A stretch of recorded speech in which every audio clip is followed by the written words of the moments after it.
In today's video, I'm going to teach you how to create stickers in Canva.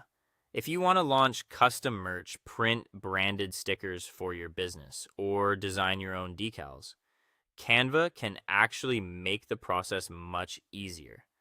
The biggest challenge with stickers is making sure your artwork is set up properly for physical printing and cutting. If the file is the wrong size, too blurry, or too close to the edge, it can create problems later. So in this tutorial, I'll walk you through a clean and practical workflow for building a print-ready sticker design inside Canva. Start from the Canva homepage and go to the top right corner where you'll click Create a Design. From the menu, choose Custom Size. Before entering the dimensions, change the unit from pixels to inches. This is important because stickers are physical products, so you want to design using real-world measurements from the beginning. For example, if you want a standard square sticker, enter 3 inches for the width and 3 inches for the height, then click Create New Design.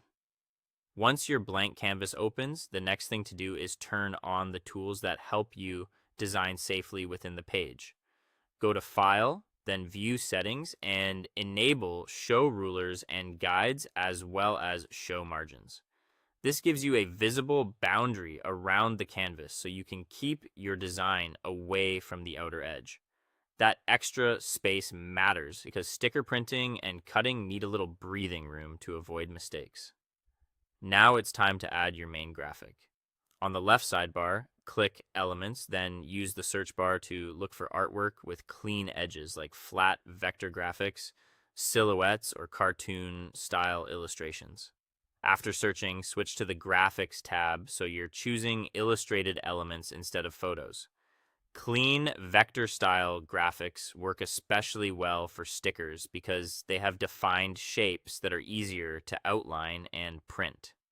Drag your chosen graphic into the center of the canvas and position it neatly inside the margins.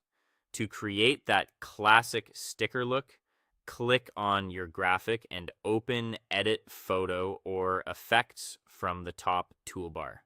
Find the Shadows section and select Glow. Then open the settings and adjust the effect so it becomes a solid white outline. Increase the size to around 10 or 15, set the blur to 0, and raise the opacity to 100. This creates a clean die-cut style border around the artwork. If you add text, keep it simple, bold, and well-aligned so the design stays readable. Before exporting, take a final look over the full design. Make sure everything is balanced, the outline stays inside the safe margins, and nothing looks out of place. Then click Share, choose Download, and change the file type to PDF print. This helps preserve quality and keeps your dimensions accurate. If your print provider asks for it, enable crop marks and bleed, then download the file. That's it. Thanks for watching, and I'll see you in the next one.